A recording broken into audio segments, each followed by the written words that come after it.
अच्छा जी, हमने जो आज ये जितना भी आगे लेक्चर चलेगा उसका जो प्लान है वो ये वाला प्लान हमने फॉलो करना है। सबसे पहले मैं प्लान समझा देता हूँ कि ये एक ऑफिस है जिस पे जो दो जिसमें रूम्स हैं और उसके सामने एक वरांडा है।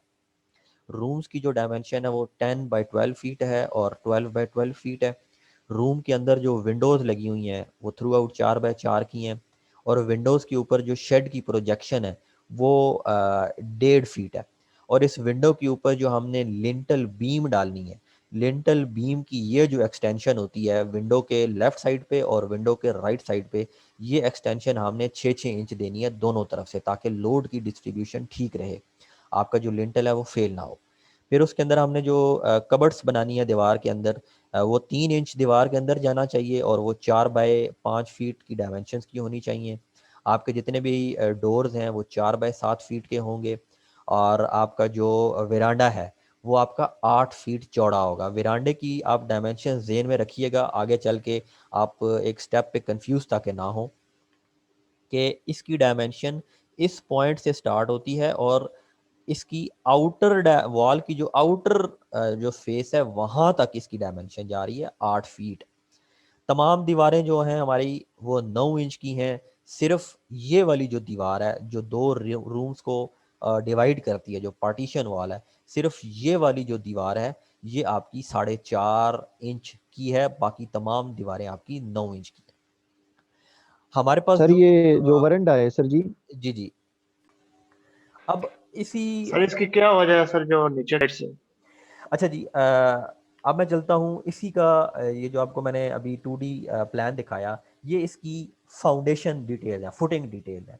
अगर तो आप 9 इंच की दीवार कंसिडर करेंगे तो ये लेफ़्ट साइड वाली फुटिंग हम फॉलो करेंगे।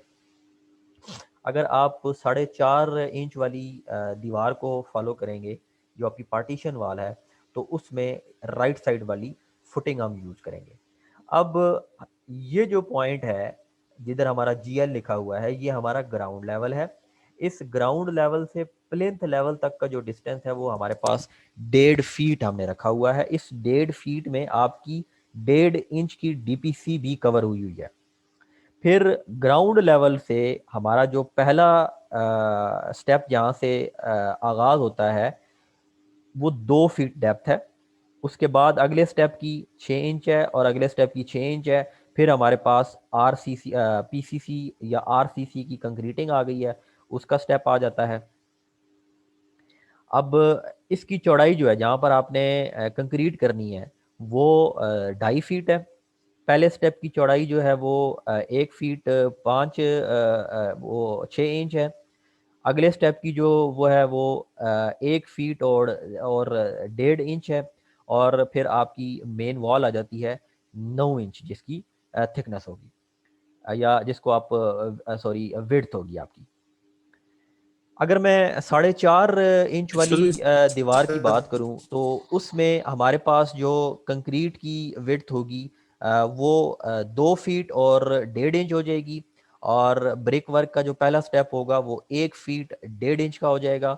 ब्रिक वर्क का दूसरा जो स्टेप हो जाएगा वो 9 इंच का हो जाएगा।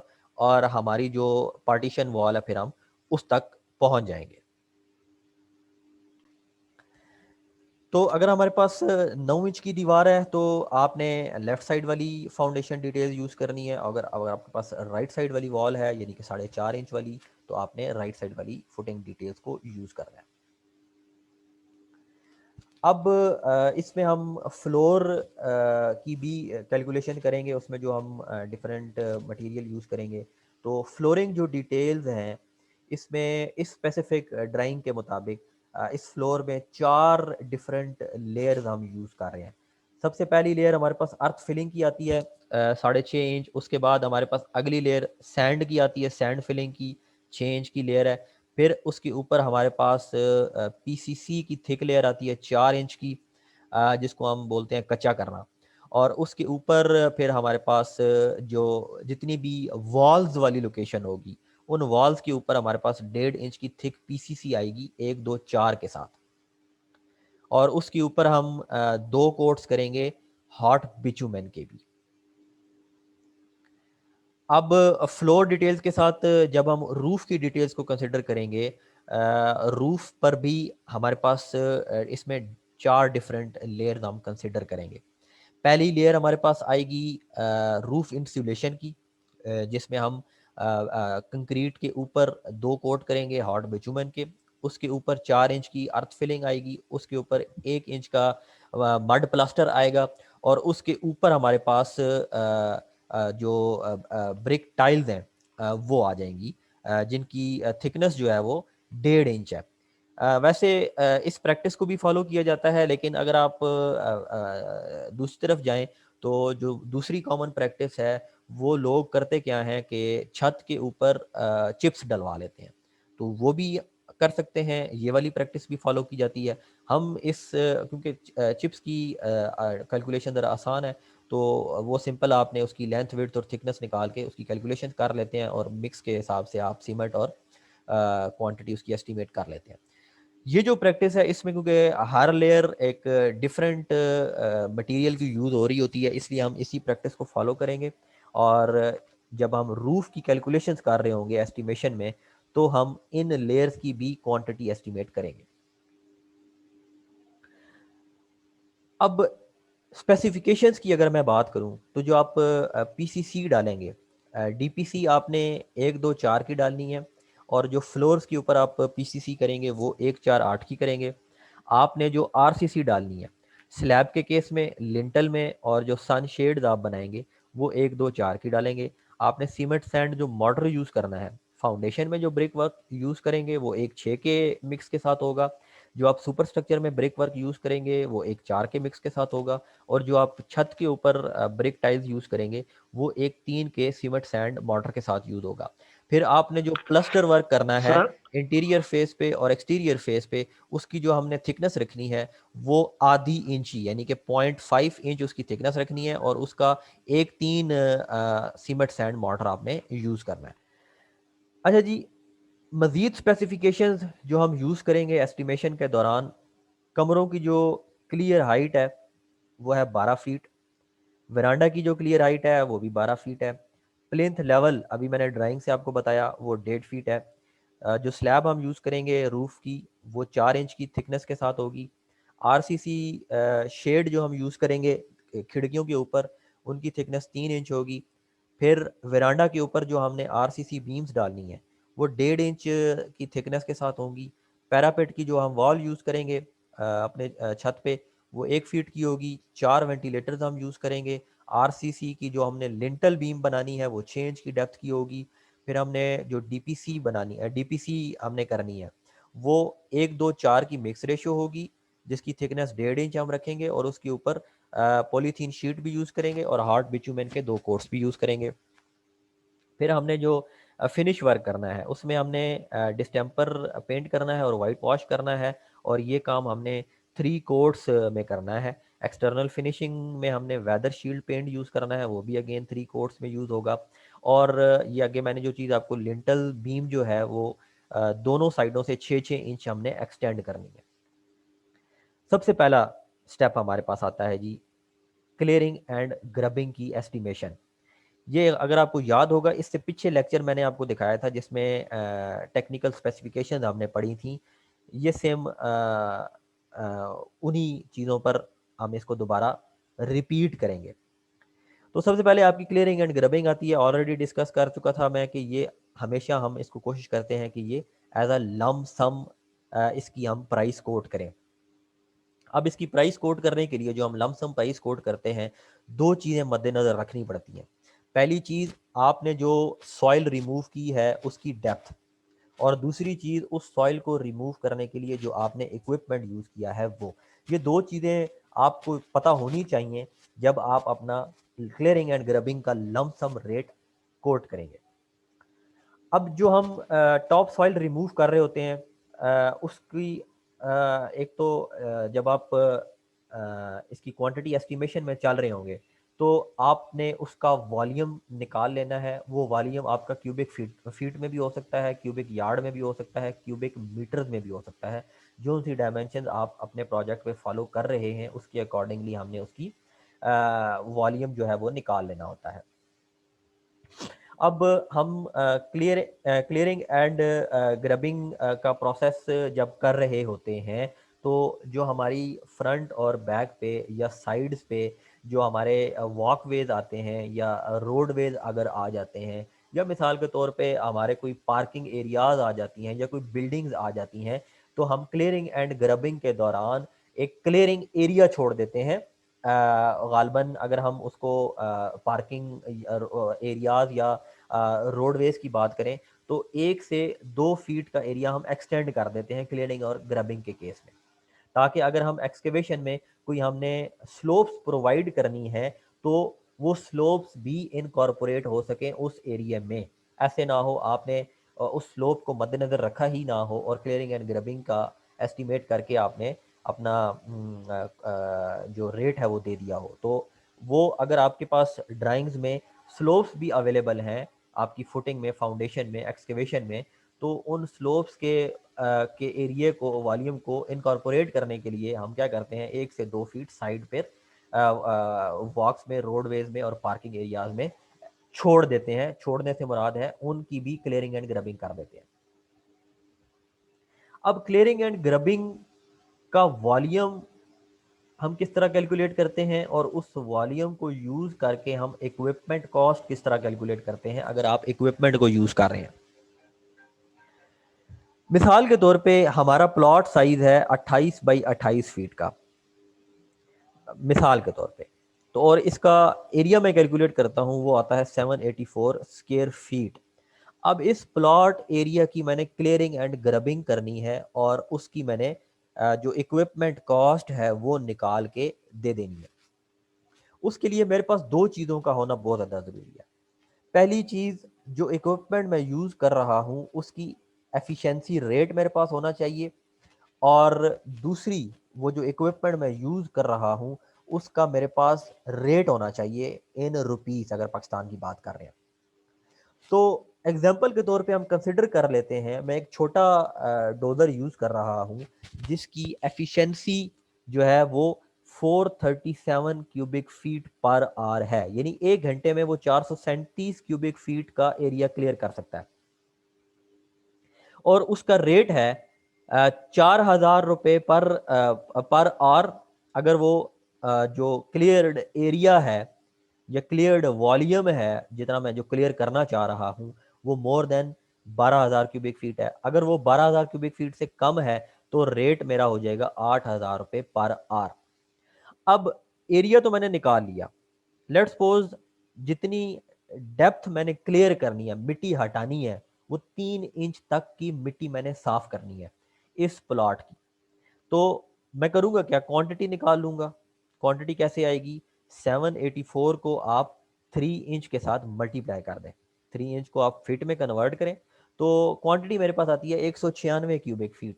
तो इसका मतलब ये हुआ कि इस प्लॉट में 3 इंच की डेप्थ तक जो मैंने मिट्टी साफ करनी है, उसकी टोटल वॉल्यूम जो मेरे पास आएगा वो है 196 क्यूबिक फीट।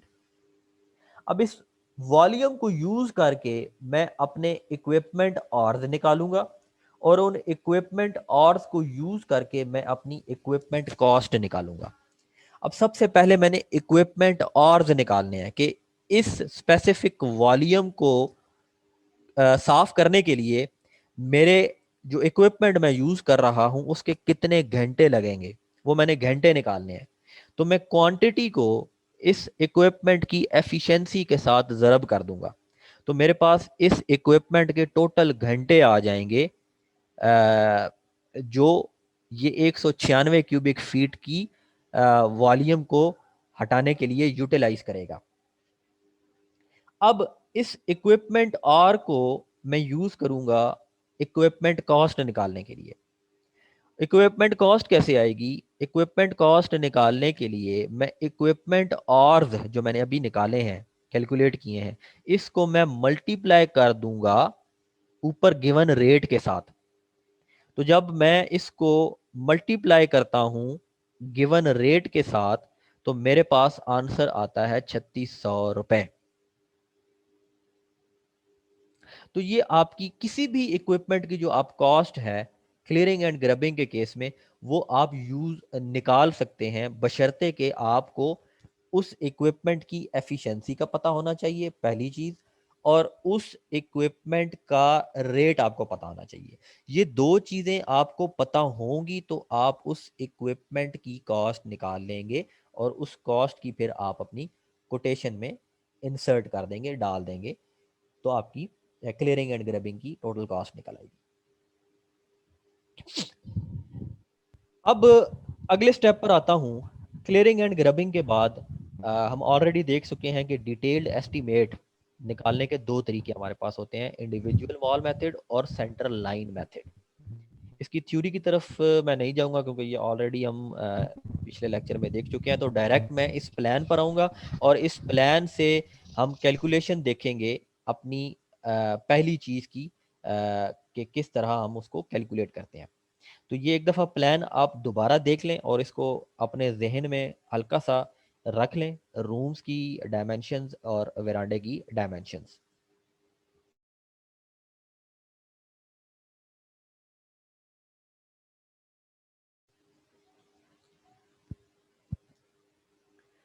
अब जब आपको ड्राइंग दे दी गई तो सबसे पहले हमने इस पूरे ड्राइंग को डिवाइड कर लेना है डिफरेंट वॉल्स में,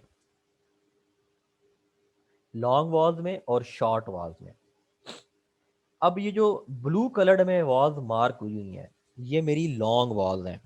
इनको मैं नाम दे देता हूँ H1, H2 और H3। और ब्राउन कलर में जो मेरी वॉल्स हैं, ये मेरी शॉर्ट वॉल्स हैं। इनको मैं नाम दे देता हूँ S1, S2, S3, S4 और S5। अब ये जो मेरी लॉन्ग वॉल्स हैं H1, H2, H3, इन तमाम वॉल्स की जो लेंथ होगी सेंटर टू सेंटर वो सेम होगी। मेरी जो वॉल्स हैं S1, S2 और S5, इनकी जो डायमेंशन होंगी, जो लेंथ होगी सेंटर टू सेंटर, वो सेम होगी। S3 और S4 जो मेरे पास वॉल्स हैं, इनकी जो सेंटर टू सेंटर डायमेंशन होगी वो सेम होगी। सबसे पहले मैं जो ब्लू कलर्ड में वॉल्स हैं, जिनको मैंने H1, H2 और H3 का नाम दिया हुआ है, इनकी सेंटर टू सेंटर लेंथ मैं निकाल लेता हूं। कैसे निकलेगी? सबसे पहले मेरे पास आएगा 10 फीट प्लस ये इस रूम की 12 फीट, इस दीवार का हाफ विड्थ, यानी ये 9 इंच की दीवार है, तो ये यहां से ये हाफ मैं ऐड कर लूंगा। फिर यहाँ पे अगेन दोबारा मैं हाफ ऐड करूंगा और फिर इस पे मैं ये दोबारा हाफ ऐड करूंगा, तो मेरे पास 23.11 फीट आ जाएगा। अब यहाँ पर आप एक चीज़ देखें कि ये वाली वॉल 9 इंच की थी, ये वाली भी वॉल आपकी 9 इंच की थी और ये वॉल आपकी 4.5 इंच की थी। दूसरी चीज़, आप S1, S2 और S5 को देखें और यहाँ पे जब मैं S1, S2 और S5 की डायमेंशंस निकालता हूँ तो वो आएगी 12 फीट प्लस हाफ इधर से प्लस हाफ निचली साइड से, तो ये आ जाएगी 12.74 फीट। और S3 और S4 की मैं कैसे निकालूंगा? पिछली ड्राइंग आप देखें, ये पूरी 8 फीट मुझे गिवन है। ये हमारे पास सेंटर टू सेंटर, मैं एक दफ़ा दोबारा रिपीट कर देता हूँ कि ये H1, H2, H3 और S1, S2, S5 और S3, S4 की सेंटर टू सेंटर डायमेंशन किस तरह कैलकुलेट हुई है। सबसे पहले H1, H2, H3 के केस में 10 feet plus 12 feet plus 0.37 feet यहाँ से, यानी कि 9 इंच का जब आप हाफ करते हैं 4.5 इंच बनेगा, उसको जब आप फीट में कन्वर्ट करते हैं तो वो 0.37 फीट बनता है। तो 0.37 फीट लेफ्ट साइड से भी ऐड होगा, 0.37 फीट राइट साइड से भी ऐड होगा। अब 4.5 इंच की दीवार है, तो ये इसका अगर आप हाफ करें तो हाफ ये वाला भी ऐड होगा, तो हाफ ये वाला भी ऐड होगा, तो वो पूरा 4.5 इंच बन जाता है। तो 4.5 इंच बनता है 0.37 फीट। तो ये तीसरा भी आपने 0.37 फीट इसमें ऐड कर देना है। तो H1, H2 और H3 की सेंटर टू सेंटर डायमेंशन आती है 23.11 फीट्स। अब S1, S2, S5 कैसे आएगा? 12 प्लस हाफ यहाँ से प्लस हाफ नीचे से, तो आ जाएगा 12.74 फीट। S3 और S4 का मैं बता रहा था कि अगर इस डायग्राम को आप देखें तो 8 फीट इस वॉल 9 इंच वॉल की आउटर फेस तक आई हुई है। तो हम करेंगे क्या, इस 8 फीट में से मैं पहले स्टेप में ये 9 इंच पूरा माइनस कर लूंगा, तो मेरे पास बनेगी चीज 7.25 फीट, ये इन टू इन डायमेंशन आ जाएगी। अब इस 7.25 फीट में हाफ ऊपर से भी मैं ऐड करूंगा और हाफ मैं नीचे से भी ऐड कर दूंगा, तो मेरे पास सेंटर टू सेंटर डिस्टेंस आ जाएगा S3 का भी और S4 का भी, जो कि बनता है 8 फीट। अब इन डायमेंशंस को जरा ज़हन में रखिएगा, इन्हीं डायमेंशंस को थ्रू आउट कैलकुलेशंस में यूज करूंगा। कहीं ये थोड़ी सी प्लस माइनस हो जाएंगी, लेकिन ये डायमेंशंस अब थ्रू आउट कैलकुलेशंस यहीं पर रहेंगी, ये जहन में रखिएगा आप। सबसे पहली चीज हमने क्लियरिंग एंड ग्रबिंग के बाद एक्सकेवेशन पर आ जाते हैं।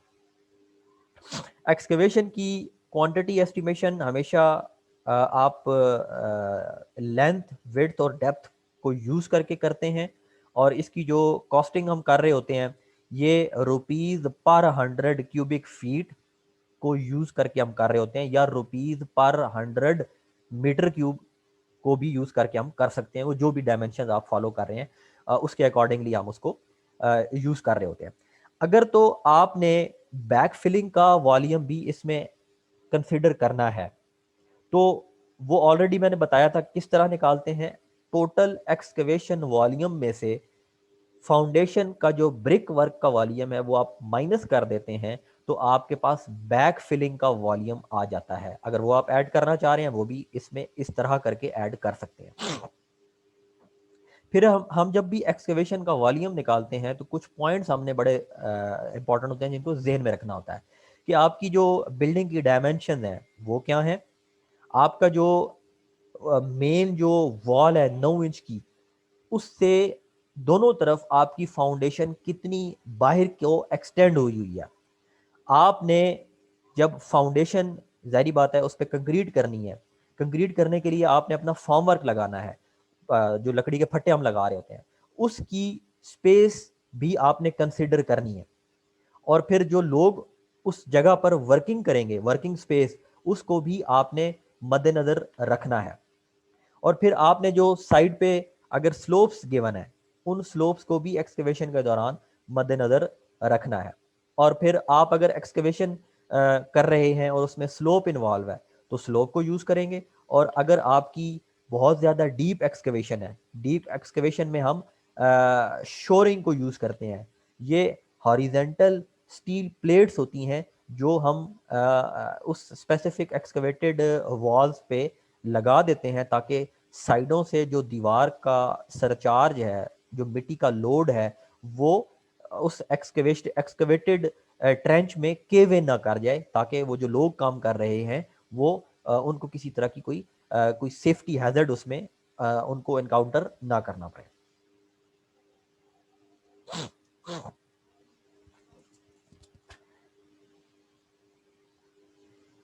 ये वाली एक्सकवेशन प्लान, एक्सकवेशन की क्वांटिटी निकालने के लिए आपने एक्सकवेशन प्लान को देखना है, जो आपको ड्राइंग्स गिवन होंगी वहाँ पर एक्सकवेशन प्लान्स को यूज़ करके आपने एक्सकवेशन की क्वांटिटी एस्टिमेशन करनी है। अब इस केस में जो पीछे आपको मैंने बताया, मैंने इसको लॉन्ग वाल और शॉर्ट वाल में डिवाइड कर दिया था, और ये एक्सकवेशन प्लान एक हमें गिवन है। अब इस एक्सकवेशन प्लान में मैंने किया क्या कि जो मेरी लेफ्ट साइड वाली वॉल्स आ रही थी जिसमें S1 और S3 थी, इनको मैंने कंबाइन करके SA का नाम दे दिया। और जो मेरी राइट साइड पे एक्सकवेशन वाली वॉल्स आ रही थी, जो S4 और S5 वॉल थी, इनको मैंने कंबाइन करके SB का नाम दे दिया कि SA अब इधर से स्टार्ट होगी और इस पॉइंट पे ख़त्म हो जाएगी, और उसमें S1 और S3 दोनों इंक्लूड कर दी मैंने अपनी कैलकुलेशंस को मज़ीद आसान करने के लिए। अब एक्सकवेशन की क्वांटिटी निकालने के लिए इस प्रोजेक्ट को मैंने 3 लेंथों में डिवाइड कर लिया। पहली को मैं कहता हूं L1, जो इस प्लान की आउटर वॉल्स को कवर करेगी। आउटर वॉल से मुराद H1, SA, H3 और SB, इसको मैंने नाम दे दिया L1। दूसरी जो मेरी टाइप ऑफ वॉल आएगी या टाइप ऑफ जो एक्सकवेशन मैंने जिस डायरेक्शन में करनी है उसको मैं L2 का नाम दे देता हूँ। यानी कि ये जो आपकी पार्टीशन वॉल थी ये इसको मैं L2 का नाम दे देता हूँ। तीसरी टाइप ऑफ जो वॉल है डिस्टिंक्शन देने के लिए वो ये H2 है, इसको मैं नाम दे देता हूँ L3। अब जब आप L1 कैलकुलेट करेंगे वो तो थ्रू आउट आप सेंटर टू सेंटर डिस्टेंसेस निकालते जाएंगे वॉल्स का और ऐड करते जाएंगे। लेकिन जब आप L2 और L3 पर आएंगे तो ये अब आपकी एज अ जंक्शन बनाएंगी मेन वॉल्स के साथ। तो जहां भी मैंने बताया था जंक्शंस बनेगी वहां पर आपने हाफ थिकनेस हमेशा या हाफ विड्थ आपने लाजमी माइनस करनी है दोनों तरफ से। L2 के केस में आप देखें ये आपकी center to center distance S2 wall का इधर से स्टार्ट होगा और इस पॉइंट पे आके खत्म हो जाएगा। अब ये जो पोर्शन है ये छोटा सा पोर्शन ऊपर भी और छोटा सा पोर्शन नीचे भी ये अब रिपीट हो चुका है। तो इस रिपीटिशन को सब्ट्रैक्ट करने के लिए मैं क्या करूंगा, हाफ विड्थ ऊपर से माइनस कर लूंगा सेंटर टू सेंटर लेंथ में से और हाफ विड्थ मैं नीचे से माइनस कर लूंगा। तो मेरे पास इसकी सेंटर टू सेंटर लेंथ आ जाएगी एक्सकवेशन प्लान में जिसको मैंने L2 का नाम दिया हुआ है। इसी तरह जब मैं L3 के केस में आऊंगा, L3 के केस में मेरे पास ये वाला पोर्शन रिपीट होगा और इधर से लेफ्ट साइड वाला पोर्शन रिपीट होगा।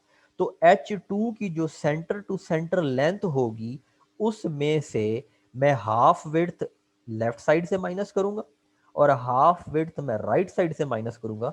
तो मेरे पास H2 की रिक्वायर्ड लेंथ आ जाएगी जिसको मैंने L3 का नाम दिया हुआ है। अब ये वाले फार्मूले आप लोग ज़हन में रखिएगा।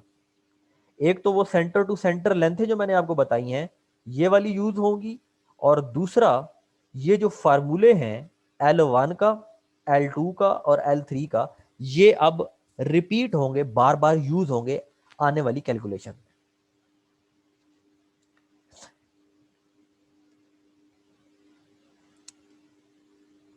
अब हमारे पास अगर आप पहली दूसरी स्लाइड पर चले जाए जहां मैं आपको स्पेसिफिकेशंस बता रहा था तो उन स्पेसिफिकेशंस में मैंने बताया था जो आपकी एक्सकवेशन की विड्थ है वो आपने 2.5 फीट रखनी है।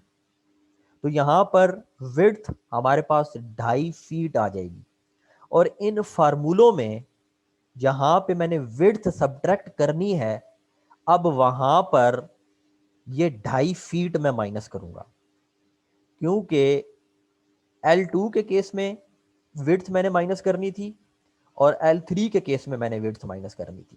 तो जब मैं एक्सकवेशन का स्टेप कंसिडर करूंगा तो यहाँ पे मेरे पास विड्थ आ जाएगी 2.5 फीट। तो L2 में मैं S2 की जो लेंथ थी उसमें से जब मैं 2.5 फीट माइनस करूंगा तो मेरे पास यहाँ से इस पॉइंट तक का डिस्टेंस आ जाएगा जिसको मैंने L2 का नाम दिया हुआ है। अब मैं आता हूं एक्सकवेशन को एक्सेल शीट पर आपने किस तरह कैलकुलेट करना है और इसकी क्वांटिटी एस्टिमेशन निकालनी है। सबसे पहले हमारा सीरियल नंबर आ जाएगा जिसको मैं 1 बोल देता हूं। डिस्क्रिप्शन में मैं L1 लिखूंगा क्योंकि मेरे पास सबसे पहले L1 आता है, उसकी मैंने टोटल डायमेंशंस निकाल के क्वांटिटी को एस्टिमेट करना है। तो L1 मेरे पास एक ही है, मतलब कि यहां से स्टार्ट होती है, यहां से यहां से यहां से यहां से, तो ये एक ही मेरे पास है L1, तो इसलिए मैंने इसको नंबर्स में 1 लिख दिया।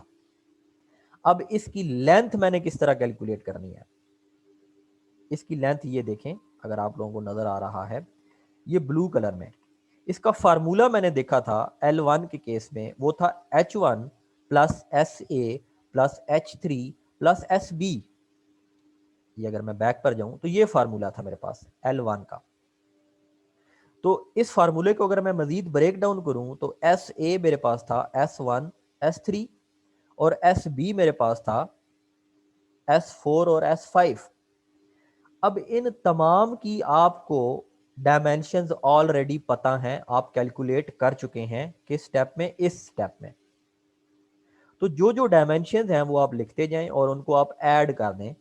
तो L1 की जो आउटर वॉल थी उनकी टोटल जो लेंथ आती है वो है 87.70 फीट। विड्थ जो है वो आपको अभी मैंने बताई है 2.5 फीट है। और डेप्थ 3.5 फीट। अब डेप्थ कैसे पता लगेगी? डेप्थ के लिए आपको एक्सकवेशन का ये वाला प्लान आपको पता होना चाहिए। आपने इस पॉइंट से, अगर आप ये देखें ग्राउंड लेवल से इस पॉइंट तक आपने खुदाई करनी है, तो ये आपकी 3.5 फीट बनती है। तो ये आपकी 3.5 फीट बनती है। 2 feet plus 6 inch plus 6 inch plus 6 inch, तो ये आपकी 3.5 फीट डेप्थ बनेगी एक्सकेवेशन के केस में। L1 लेंथ भी आ गई, विड्थ भी आ गई, डेप्थ भी आ गई। इन तीनों को मल्टीप्लाई करें तो आपके पास क्वांटिटी आ गई। अब इस क्वांटिटी, क्योंकि हमारे पास नंबर है 1 के साथ मल्टीप्लाई किया तो मेरे पास टोटल क्वांटिटी आ गई। स्टेप 2, L2 की मैंने लेंथ निकालनी है। L2 की लेंथ कैसे निकलेगी? फार्मूला मैंने पढ़ा था S2 माइनस 1 विड्थ। 1 विड्थ का मतलब है पूरी विड्थ आपने माइनस करनी है। 1.25 ऊपर से भी, 1.25 नीचे से भी। तो आपकी 12.74 में से जब हाफ विड्थ ऊपर से भी माइनस करेंगे और हाफ विड्थ नीचे से भी माइनस करेंगे तो आपके पास आंसर आ जाएगा L2, जो कि 10.2 फीट बनता है।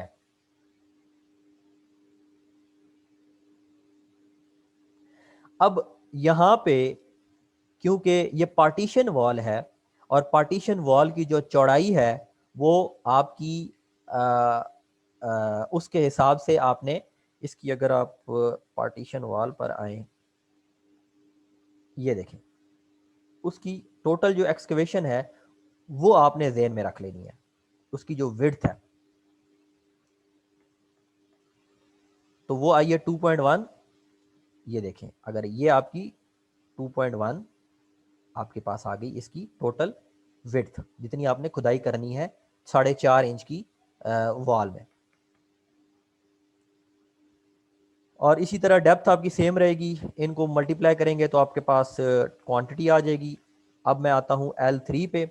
L3 की फार्मूला लगाएं आप, H2 माइनस विड्थ। H2 आपको पता है 23.11 फीट, और इस 23.11 में से हाफ विड्थ आप राइट साइड से भी माइनस करेंगे वॉल का, और हाफ जो थिकनेस है वो विड्थ जो है वो लेफ्ट साइड से भी आप माइनस करेंगे। कैसे माइनस करेंगे और कहाँ से करेंगे, ये डायग्राम देखें। ये आपकी H2 है जो कि आपकी आई थी 23.11 फीट। तो हाफ विड्थ ये वाली भी माइनस करेंगे और हाफ विड्थ आप राइट साइड से भी माइनस करेंगे, तो आपके पास आंसर आ जाएगा 20.61 फीट। अब ये आपकी 9 इंच की वॉल है, और 9 इंच की वॉल अगर आप देखें तो उसकी जो विड्थ है वो 2.5 फीट है। तो 2.5 फीट लिख दी, डेप्थ सेम रहेगी 3.5 फीट। इनको मल्टीप्लाई करें तो हमारे पास एक्सकवेशन की टोटल क्वांटिटी आ गई जो L3 के केस में थी 180.34। अगर आप L1 plus L2 plus L3 करें तो आपके पास तीनों की टोटल क्वांटिटी आ जी एक्सकवेशन की इस मैप के हिसाब से जो आपने एक्सकवेशन करनी है वो आती है हमारे पास 1022.7 क्यूबिक फीट। अब इस क्वांटिटी को यूज करके हमने अपनी लेबर कॉस्ट निकालनी है। लेबर कॉस्ट निकालेंगे इस क्वांटिटी के हिसाब से। तो लेबर कॉस्ट निकालने के लिए आपको लेबर आवर्स और उस लेबर का वेज रेट पता होना चाहिए, और लेबर आवर्स निकालने के लिए आपको उस लेबर का प्रोडक्टिविटी रेट और क्वांटिटी ऑफ एक्सकवेशन मटेरियल पता होना चाहिए। क्वांटिटी मैं निकाल चुका 1022.7 क्यूबिक फीट, और वेज रेट हम अपनी कैलकुलेशन के लिए एज्यूम कर लेते हैं 650 रुपये पर डे। जो आपका एक्सकवेशन वाला मजदूर काम करता है वो इतनी दिहाड़ी लेता है, और उसकी जो प्रोडक्टिविटी रेट है वो हम एज्यूम कर लेते हैं 0.0134 जो है वो डे पर क्यूबिक फीट। अब लेबर आवर्स निकालने के लिए हमारे पास फार्मूला है productivity rate into quantity. Productivity rate भी आपको पता है और क्वांटिटी भी आपको पता है, इन दोनों को मल्टीप्लाई करेंगे तो आपके पास लेबर आवर्स आ जाते हैं, वो आते हैं 13.65 डेज। अब इस लेबर कॉस्ट को लेबर आवर को यूज करके आप लेबर कॉस्ट निकाल सकते हैं, और लेबर कॉस्ट का फार्मूला होता है labour hours into wage rate per hour. Labour hours आप निकाल चुके, और वेज रेट पर आवर आपने ऊपर एज्यूम कर लिया। इन दोनों को आप आपस में जब मल्टीप्लाई करेंगे तो आपके पास लेबर कॉस्ट आ जाएगी टोटल क्वांटिटी के हिसाब से, जो कि आती है 8,873 रुपये। अगला स्टेप, एक्सकेवेशन के बाद स्टेप 2 हम करते हैं पीसीसी। पीसीसी करने के लिए आपको मिक्स रेशो का पता होना चाहिए, और सीमेंट की टाइप और क्वांटिटी का पता होना चाहिए, रेत की टाइप का पता होना चाहिए, और एग्रीगेट से रिलेटेड स्पेसिफिकेशंस का आपको पता होना चाहिए। ये जो आइटम है ये हम क्यूबिक फीट में मैयर करते हैं, और इसकी जो पेमेंट है वो ₹100 पर क्यूबिक फीट या पर क्यूबिक मीटर या पर क्यूबिक यार्ड हम इसको कंसिडर कर रहे होते हैं। जब हमारी सॉइल वीक हो तो पीसीसी डालने से पहले हम एक मज़ीद लेयर डालते हैं जिसको सोलिंग की लेयर बोलते हैं। इसमें हमारे पास या तो हम क्रश्ड ड्राई ब्रिक्स यूज़ करते हैं या क्रश्ड ड्राई स्टोन्स यूज़ कर लेते हैं। इससे हमारी सॉइल को एडिशनल स्ट्रेंथ मिल जाती है। ये हम सॉफ्ट या वीक सॉइल के केस में करते हैं, और उसके ऊपर फिर हम अपनी पीसीसी करते हैं। अब एस्टिमेशन जब हम पीसीसी की कर रहे होते हैं तो उस पीसीसी में अगर आपके होल्स आते हैं और उनका एरिया 2 स्क्वायर फीट से ज़्यादा है तो वो आप टोटल पीसीसी के वॉल्यूम से डिडक्ट करेंगे, वरना आप उसको डिडक्ट नहीं करते। और आप जब उसमें अगर आप फुटिंग के केस में जब आप उसमें स्टील भी अगर आप डाल रहे हैं आरसीसी के केस में, तो हम उस स्टील को भी डिडक्ट नहीं करते अपने वॉल्यूम में से। अब जब हम पीसीसी की बात करते हैं या आरसीसी की बात करते हैं तो उसमें फुटिंग्स, कॉलम्स और बीम्स के केस में 5% वेस्टेज ऐड करते हैं, और स्लैब्स के केस में हम अपना 8% वेस्टेज ऐड कर रहे होते हैं टोटल वॉल्यूम में।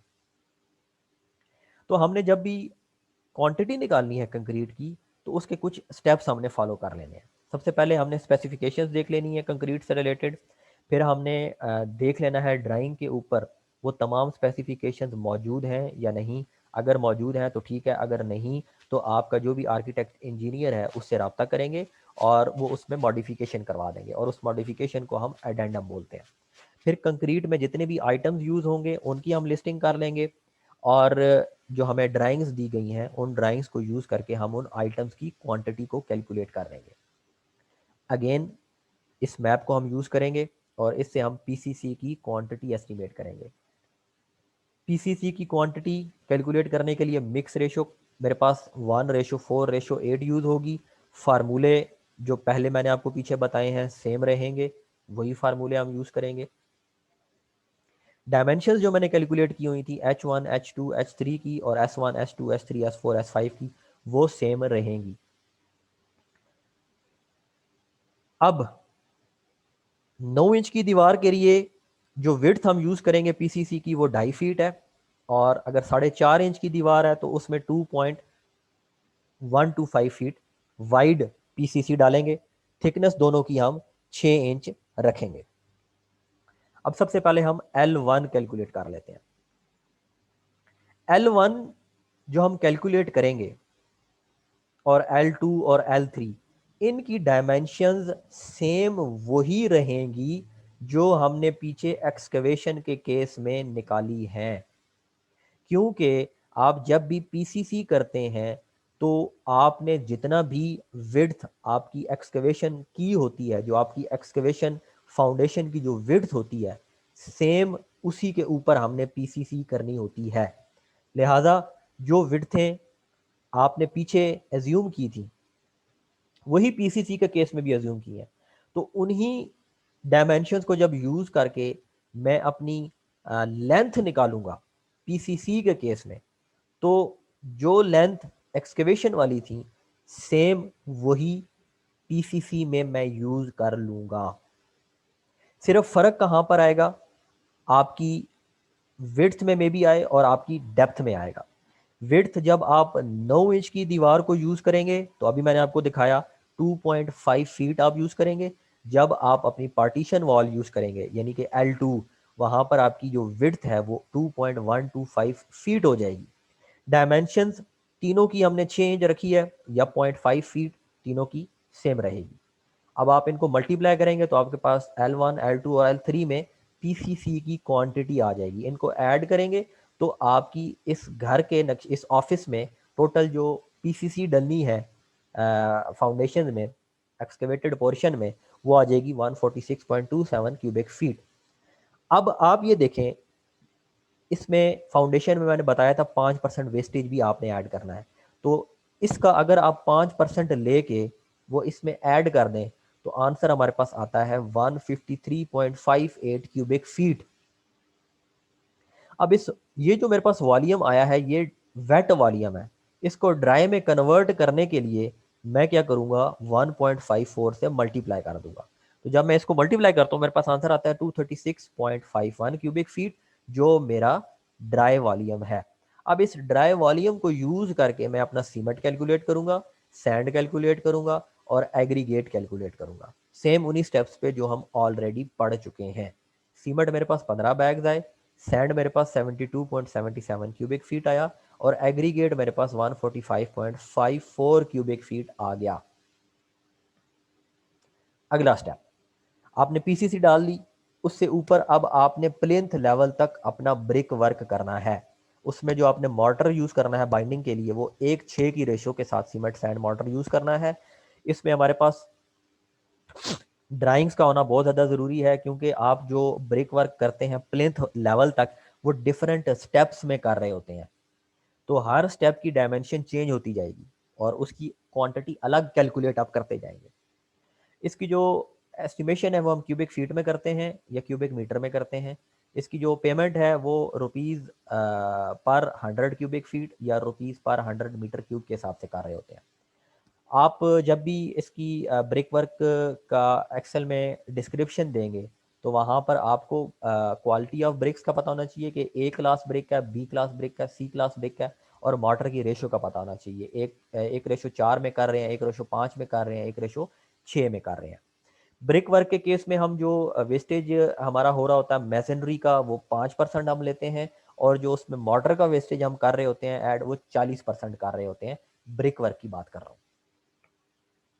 अगेन फार्मूले जो L1, L2, L3 के वही जो पीछे हमने निकाले थे वही मैं यूज़ करूँगा। H1, H2, H3, S1, S2, S3, S4 और S5 की जो डायमेंशन मैंने निकाली थी वो सेम वही हैं जो पीछे मैं कैलकुलेट कर चुका हूँ। अब इसमें मेरे पास 3 स्टेप्स हैं, 9 इंच की दीवार में भी और 4.5 इंच की दीवार में भी। स्टेप 1 जो है वो 1.5 फीट चौड़ा है 9 इंच की दीवार में। स्टेप 2 जो है वो 1.125 फीट चौड़ा है और स्टेप 3 मेरे पास 0.75 फीट चौड़ा है। और स्टेप 1 की जो थिकनेस है वो 6 इंच है, स्टेप 2 की थिकनेस जो है वो 6 इंच है, और जो मेरा फाइनल स्टेप है उसकी थिकनेस मैं कैसे निकालूंगा, 2 फीट प्लस ये जो गिवन है 1.5 फीट, इसमें से अब मैं डीपीसी की थिकनेस माइनस कर लूंगा। डीपीसी की थिकनेस थी 1.5 इंच जो कि 0.13 फीट बनता है। तो जब आप 3.5 फीट में से 0.13 फीट माइनस करेंगे तो ये आपके तीसरे स्टेप की डेप्थ बन जाएगी।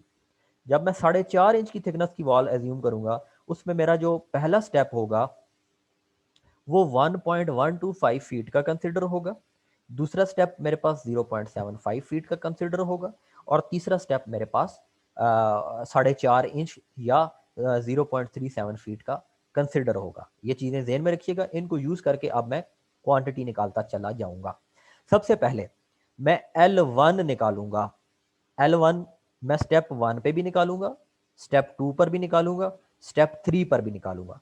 क्योंकि स्टेप्स की डायमेंशंस वेरी करती जा रही हैं, तो इसीलिए मैंने L1 स्टेप 1 के लिए भी निकाला, स्टेप 2 के लिए भी अलग से निकाला और स्टेप 3 के लिए भी निकाला। इसी तरह L2 के लिए भी मैं यही करूँगा और L3 के लिए भी मैं यही करूँगा। सबसे पहले मैं स्टेप 1 कैलकुलेट कर लेता हूँ। तो आपका जो स्टेप 1 है और स्टेप 2 है और जो स्टेप 3 है, इसकी जो टोटल लेंथ है वो आपने वही कंसिडर करनी है जो आपने पीछे एक्सकवेशन के लिए कंसिडर की थी 87.7 फीट। इसमें जो हमारे पास विड्थ है वो चेंज होती चली जाएगी। स्टेप 1 के केस में 1.5 फीट हो जाएगी, स्टेप 2 के केस में 1.125 फीट हो जाएगी, स्टेप 3 के केस में 0.75 फीट हो जाएगी। अब आप ये देखें, आपका जो यहाँ पर इसकी जो डेप्थ आ जाएगी, स्टेप 1 की आपकी आ जाएगी 0.5 फीट, स्टेप 2 की आपकी आ जाएगी 0.5 फीट और स्टेप 3 की अभी मैंने आपको बताया कि आपने 3.5 फीट में से 0.13 फीट माइनस करेंगे तो वो आपके पास आंसर आता है 3.37 फीट। तो आपके पास ये स्टेप 3 की अप टू प्लिंथ लेवल उसकी डेप्थ आ जाएगी।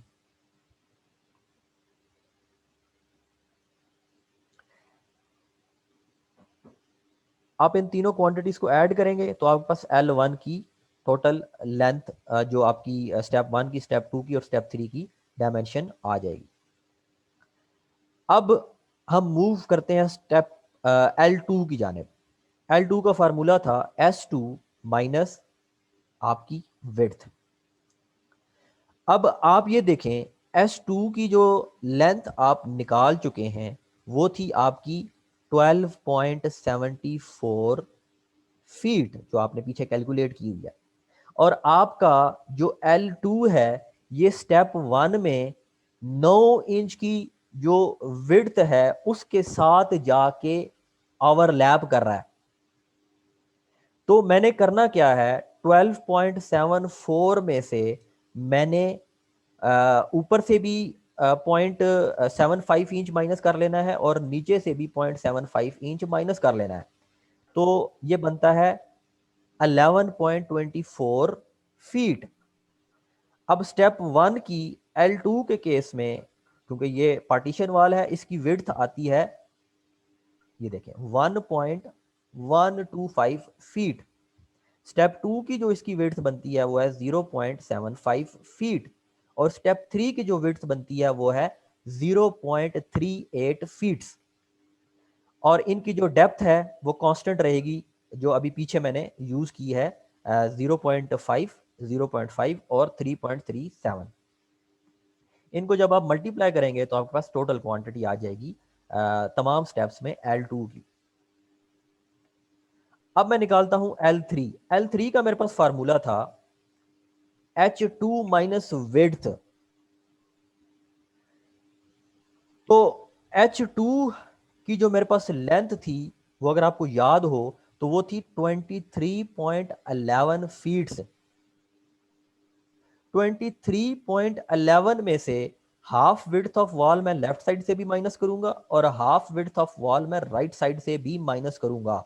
तो मेरे पास आंसर आएगा 21.61 फीट्स। विड्थ मेरे पास स्टेप 1 के केस में L3 में वो 1.5 फीट है क्योंकि 9 इंच की वॉल है और डेप्थ जो है वो सेम वही 0.5 फीट है। स्टेप 2 के केस में आप जब आएंगे, क्योंकि ये अब पार्टीशन वॉल है, तो इसमें आप जब हाफ विड्थ लेफ्ट साइड से और हाफ विड्थ राइट साइड से माइनस करेंगे तो आपके पास आंसर आ जाएगा 21.985 फीट। विड्थ आपके पास 1.125 फीट है और डेप्थ वही रहेगी। फिर स्टेप 3 में आपने 23.11 में से अगेन आपने जब उसकी स्टेप 3 पर अप टू प्लेंथ आएंगे उसकी विड्थ माइनस करेंगे जो कि थिकनेस है 9 इंच की, तो आपके पास आ जाएगा 22.36 फीट्स। और इसकी डेप्थ ऑलरेडी जो पीछे यूज़ की हुई है 3.37 फीट, वही आप कंसिडर करेंगे। इन तीनों क्वांटिटीज़ को मल्टीप्लाई कर देंगे और तीनों स्टेप्स की क्वांटिटीज़ को आप ऐड करेंगे तो टोटल क्वांटिटी L3 के केस में आ जाएगी। अब आप L1 plus L2 plus L3 तीनों की क्वांटिटीज़ को ऐड करेंगे तो आपके पास तीनों स्टेप्स में टोटल क्वांटिटी ब्रिक वर्क की निकल के आ जाएगी 447.87 क्यूबिक फीट। अब हमें पता है कि 100 क्यूबिक फीट में 1350 ईंटें यूज़ होती हैं। ये एक थंब रूल है। और दूसरा थंब रूल हमें ये अगर आपको ये हम यूज़ कर सकते हैं, ये थंब रूल कि 100 क्यूबिक फीट का अगर आप ब्रिक वर्क यूज़ करते हैं तो उसमें 30 क्यूबिक फीट जो है वो आपका मोटर यूज़ हो रहा होता है, यानी 30% जो वॉल्यूम है ब्रिक वर्क का वो आपका मोटर यूज़ कर रहा होता है 100 क्यूबिक फीट के ब्रिक वर्क में। तो आप सबसे पहले ब्रिक्स निकालें कि अगर आपकी 100 क्यूबिक फीट में 1350 ब्रिक्स यूज होती हैं तो 447.87 क्यूबिक फीट में आपकी कितनी ब्रिक्स यूज होंगी। तो आप मल्टीप्लाई कर दें तो आंसर आपके पास आ जाएगा 6046 ब्रिक्स। इसमें 5% वेस्टेज ऐड करें तो आंसर आएगा 6349 ब्रिक्स। अब आप क्या करें, हमने ऊपर थंब रूल देखा कि 100 क्यूबिक फीट ब्रिक वर्क में 30 क्यूबिक फीट वाटर यूज होता है, तो 47.87 क्यूबिक फीट में कितना वाटर यूज होगा वो आप सिंपल 30/100 करेंगे और मल्टीप्लाइड बाय 447.87 क्यूबिक फीट करेंगे तो आपके पास वाटर का वॉल्यूम आ जाएगा 134.361 क्यूबिक फीट। इसमें 40% वेस्टेज ऐड कर दें, आंसर आ जाएगा 188.10 क्यूबिक फीट। सीमेंट निकाल लेंगे सेम उन्हीं स्टेप्स पे, यानी कि 1/7 इंटू वॉल्यूम सीमेंट आ जाएगा और इस तरह आप सैंड कैलकुलेट कर लेंगे तो आपके पास टोटल सैंड भी आ जाएगी